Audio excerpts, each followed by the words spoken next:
യെശയ്യാ അധ്യായം 47. ബാബേൽ പുത്രിയായ കന്യകയെ ഇറങ്ങിപ്പൊടിയിലിരിക്കുക, കൽദയപുത്രി സിംഹാസനം കൂടാതെ നിലത്തിരിക്കുക. നിന്നെ ഇനി തന്വങ്കി എന്ന് സുഖഭോഗിനി എന്ന് വിളിക്കുകയില്ല. തിരികെടുത്ത് മാവ് പൊടിക്കുക, നിന്റെ മൂടുവള നീക്കുക, വസ്ത്രാന്തമെടുത്ത് കുത്തി തുടമറക്കാതെ നദികളെ കിടക്കുക. നിന്റെ നഗ്നത അനാവൃതമാകും, നിന്റെ നാടിനം കാണും. ഞാൻ ഒരു മനുഷ്യനെയും ആദരിക്കാത്ത പ്രതികാരം നടത്തുന്നു. ഞങ്ങൾ വീണ്ടെടുപ്പുകാരനോ സൈന്യങ്ങളിലെ യഹോവ ഇസ്രായേലിന്റെ പരിശുദ്ധൻ എന്നാവുന്നവന്റെ നാമം. ഹൃദയപുത്രി മിണ്ടാതിരിക്കുക, ഇരുട്ടത്ത് പോകാൻ. നിന്നെ ഇനി രാജ്യങ്ങളുടെ തമ്പ്രാട്ടി എന്ന് വിളിക്കുകയില്ല. ഞാൻ എൻ്റെ ജനത്തെ കുതിച്ച് നിന്റെ അവകാശമാക്കി അവരെ നിന്റെ കയ്യിലേൽപ്പിച്ചു തന്നു. നീ അവരോട് കനിവ് കാണിക്കാതെ വൃദ്ധന്മാരുടെ മേൽ പോലും നിന്റെ ഭാരമുള്ള മുഖം വെച്ചിരിക്കുന്നു. ഞാൻ എന്നേക്കും തമ്പുരാട്ടി ആയിരിക്കുമെന്ന് നീ പറഞ്ഞു. അത് കൂട്ടാക്കാതെയും അതിൻ്റെ അവസാനം ഓർക്കാതെയായിരുന്നു. ആകയാൽ ഞാൻ മാത്രം, എനിക്ക് തുല്യമായി മറ്റാരുമില്ല. ഞാൻ വിധവയായിരിക്കുകയില്ല, പുത്രനഷ്ടം അറിയുകയുമില്ല എന്ന് ഹൃദയത്തിൽ പറയുന്ന സുഖഭോഗിനിയും നിർഭയവാസിനിയുമായുള്ളവളെ ഇത് കേൾക്കുക. പുത്രനഷ്ടം, വൈദ്യവ്യം ഇവ രണ്ടും പെട്ടെന്ന് ഒരു ദിവസത്തിൽ തന്നെ നിനക്ക് ഭവിക്കും. നിന്റെ ശുദ്ധപ്രയോഗങ്ങൾ എത്ര പെരുകിയിരുന്നാലും നിന്റെ ആചാരങ്ങൾ എത്ര അധികമായിരുന്നാലും അവ നിനക്ക് നിറപടിയായി ഭവിക്കാതിരിക്കുകയില്ല. നീ നിന്റെ ദുഷ്ടതയിൽ ആശ്രയിച്ച് ആരും എന്നെ കാണുന്നില്ല എന്ന് പറഞ്ഞുള്ളൂ.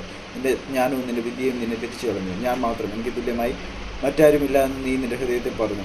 അതുകൊണ്ട് മന്ത്രവാദത്താൽ നീക്കുവാൻ കഴിയാത്ത അനർത്ഥം നിന്റെ മേൽ വരും. നിന്നാൽ പരിഹരിക്കാൻ കഴിയാത്ത ആപത്ത് നിനക്ക് ഭവിക്കും. നീ അറിയാത്ത നാശം പെട്ടെന്ന് നിന്റെ മേൽ വരും. നീ ബാല്യം മുതൽ അധ്വാനിച്ച് ചെയ്യുന്ന നിന്റെ മന്ത്രവാദങ്ങൾ കൊണ്ടും ശുദ്ധപ്രയോഗങ്ങളുടെ ഒരുക്കം കൊണ്ടും ഇപ്പോൾ നിന്ന് കൊള്ളുക. പക്ഷേ നീ പേടിപ്പിക്കും. നിന്റെ ആലോചന ബാല്യം കൊണ്ട് നീ വളഞ്ഞിരിക്കുന്നു. ജ്യോതിഷക്കാരൻ നക്ഷത്രം നോക്കുന്നവർക്ക് വരുവാനുള്ള മാസാന്തരം അറിയിക്കുന്നവർ ഇപ്പോൾ എഴുന്നേറ്റ് നിന്നെ നോക്കട്ടെ, എഴുന്നേറ്റ് നിന്നെ രക്ഷിക്കട്ടെ. ഇത് അവർ താളുടെ പോലെ ആയിത്തീക്കിരയാകും. അവർ അഗ്നിജാലയിൽ നിന്ന് തങ്ങളെ തന്നെ വിടുവിക്കുകയില്ല. അത് കുളിർ മാറ്റുവാൻ തക്ക കനലും കായുവാൻ തക്ക തീയുമല്ല. ഇങ്ങനെയാവും നീ അധ്വാനിച്ചിരിക്കുന്നത്. നിന്റെ പാടി മുതൽ നിന്നോടുകൂടെ വ്യാപാരം ചെയ്ത ഓരോരുത്തരും താന്താൻ്റെ ദിക്കിലേക്ക് അലിഞ്ഞു പോകും. ആരും നിന്നെ രക്ഷിക്കുകയില്ല.